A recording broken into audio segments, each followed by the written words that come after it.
Myopia.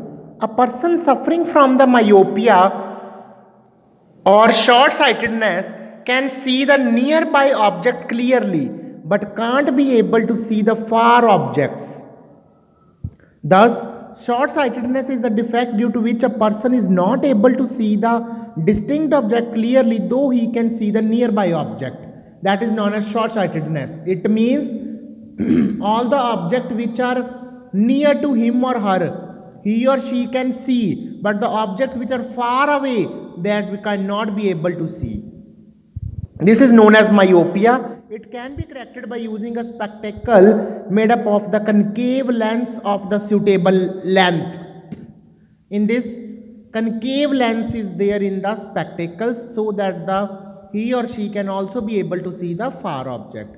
And opposite is the case of the hypermetropia. The person suffering from hypermetropia can see the distinct object clearly but cannot be able to see the nearby object. In this, nearby object can be seen clearly.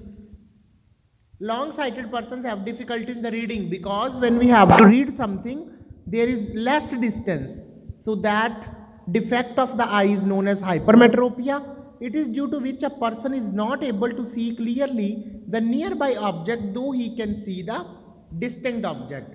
At the object which are far away, he or she can see, but here far away objects cannot be seen. Here near objects can be seen, here near objects cannot be seen. It is corrected by the spectacle. It is also corrected by the spectacle, but that spectacle should contain concave lens and that spectacle should contain convex lens.